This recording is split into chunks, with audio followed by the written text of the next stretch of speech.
अस्सलाम वालेकुम, welcome back to the cricket champion show. हाजिर हैं एक नए एपिसोड के साथ। भाई, इंग्लैंड वर्सेस इंडिया का मैच जारी है। पहले दिन के इख्तिताम के ऊपर इंडिया ने डिस्ट्रॉय कर दिया है इंग्लैंड को। उसके साथ साथ अहमद शहजाद के लिए भाई साहब बहुत बड़ी खबर आ चुकी है। उनको मौका मिलने जा रहा है, कहां पे मौका मिलने जा रहा है उसके ऊपर भी बात करेंगे। उसके साथ साथ शाहीन शाह अफरीदी कहते हैं कि हमने 20 खिलाड़ियों का इंतखाब कर लिया है फॉर द वर्ल्ड कप। अब उसमें से हम किसको लेके जाएंगे उस पर बात करेंगे। और पाकिस्तान की एक बड़ी सीरीज आ रही है, उसके ऊपर सारी डिटेल आपके साथ शेयर करेंगे। मैं सईद फैजान शाह आपके लिए लाता हूं क्रिकेट से रिलेटेड मजेदार किस्म का कंटेंट। आप दोस्तों से हमेशा छोटी सी रिक्वेस्ट होती है, चैनल को सब्सक्राइब कर दिया करें। सबसे पहले भाई साहब इंडिया के मैच के ऊपर बात करते हैं। India versus England. पहली बैटिंग इंग्लैंड ने की। इंग्लैंड शुरू में ठीक खेल रही थी, पार्टनरशिप लगी डकेट की, लेकिन उसके बाद भाई जैसे ही इंडियन स्पिनर आए रोहित शर्मा, क्या खूबसूरत कप्तानी की, पिच को रीड किया बिल्कुल। 13वें 14वें ओवर में भाई उन्होंने कहा कि स्पिनर लगाओ। अश्विन आए, जडेजा आए, फिर उन्होंने विकेट्स निकाले और फिर जो इंग्लैंड की टीम है वो नीचे लगती गई।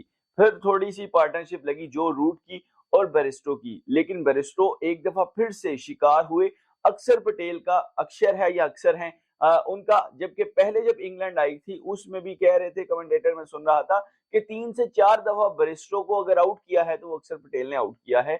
लेफ्ट आर्म है, 2 लेफ्ट आर्म स्पिनर खेल रहे थे, तो भाई पिच को तो बेहतरीन रीड कर लिया था। उसके बाद क्या हुआ, फिर उनकी विकेट्स गिरती रही। एंड पे आके थोड़ी बहुत बेन स्टोक ने 70 रन की इनिंग खेली, लेकिन वो भी बुमराह का शिकार हुए। इस तरीके से बुमराह ने 2 आउट किए, जडेजा ने 3 आउट किए, अश्विन ने 3 आउट किए। देन उसके बाद अक्षर पटेल ने 2 आउट किए। और जो बरिस्टो को उस बंदे ने बोल्ड किया, क्या खूबसूरत डिलीवरी थी। एक तो लेफ्ट आर्म अंदर आया बॉल और वो खेलने गया और वहां से निकल के जो फर्स्ट स्टंप होता है उसको हिट हुआ है। भाई बिल्कुल अनप्लेबल डिलीवरी थी। मजा आया उस डिलीवरी को देखे। मैच तो अच्छा था पहले दिन के अंदर, जो बहुत मजा आया, लेकिन जो सबसे मजे की चीज थी वो अक्षर पटेल की वो वाली बॉल थी जो कि अनप्लेबल थी बरिस्टो से। उसके बाद जब आई बैटिंग इंडिया की, तो इंडिया ऐसे लगा कि जैसे बिल्कुल ही डिफरेंट ट्रैक के ऊपर खेल रहा है। रोहित शर्मा आए भाई, अपना वो हिटमैन शो उन्होंने किया, 35 पे 50 किया, तो वो एक अलग ही जोन में चल रहे थे, वो आउट हुए। फिर उसके बाद शुभन गिल अभी 14 रन के साथ हैं, कुछ 70 कर 75 रन बना चुके हैं। यशवी जायसवाल वो भी 70 बॉल्स के ऊपर। तो स्ट्राइक रेट, वो बेसबॉल तो मुझे लगता है इंग्लैंड वाले नहीं बेसबॉल खेल रहे हैं। बैसबॉल या बेसबॉल जो भी है, वो बेसबॉल वाली क्रिकेट खेल रहा है इंडिया। क्या कमाल भाई साहब डोमिनेंस शो कर रहा है अपने होम ग्राउंड पे। यही फायदा होता है। अब यहाँ पे बहुत से लोग निकल के आ जाएंगे, उन्होंने ऐसी पिच बना दी, उन्होंने वैसी पिच बना दी। भाई साहब अगर तो टर्निंग पिच है, तो इंग्लैंड ने भी तो 3 3 स्पिनर खिलाए हैं ना। उन्होंने तो 2 फास्ट बॉलर और 3 स्पिनर्स के साथ गए हैं, तो फिर उनको विकेट्स क्यों नहीं मिल रहे। तो भाई ये है कि जो अच्छा खेलता है, क्वालिटी बॉलिंग करेगा, उसी को विकेट्स मिलेंगे ना। ये फिर आ जाएंगे एक्सपर्ट्स, क्रिकेट एक्सपर्ट्स निकल के ये बातें करते रहेंगे। हमारा उनसे क्या ताल्लुक, हमने तो सिर्फ अपडेट्स ही देनी होती है। उसके बाद भाई साहब जो बड़ी खबर है वो है अहमद शहजाद से रिलेटेड। जो भी अहमद शहजाद के फैन हैं, उनको खेलता हुआ देखना चाहते हैं, तो उनके लिए बहुत बड़ी खुशखबरी है, क्योंकि शुएब मलिक बीपीएल छोड़ के जा चुके हैं। उनकी जगह उनकी टीम ने राब्ता किया है अहमद शहजाद से। और सोर्सेज के मुताबिक अहमद शहजाद को फ्लाइट का सारा टिकट कंफर्म हो चुका है। आई थिंक वो फ्लाई करने वाले हैं, लेकिन उसमें सिर्फ एक छोटा सा मसला है कि उनको अभी तक एनओसी नहीं मिला पीसीबी की जानिब से। होप सो, क्योंकि आई थिंक उन्होंने कोई लीग वगैरह नहीं खेली, तो उनको ये वाली एनओसी आसानी से मिल जाएगी।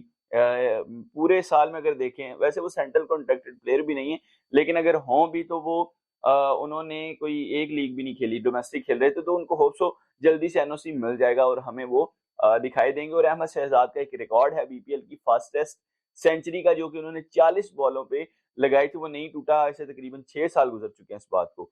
तो ये अहमद शहजाद के लिए एक अच्छा मौका है, यहाँ पे अगर वो जाते हैं, खेलते हैं और अपने आप को एक्सप्रेस करें, सेलेक्टर्स की नजर में आए, और वो भी पाकिस्तानी टीम में आ सकते हैं, क्योंकि कैंप में तो वो आ चुके हैं। अब उनका नेक्स्ट टारगेट है टीम के अंदर आना। तो होप फॉर द बेस्ट और बेस्ट विशेष है अहमद शहजाद के लिए। उसके साथ साथ पाकिस्तान की बहुत बड़ी सीरीज आ रही है।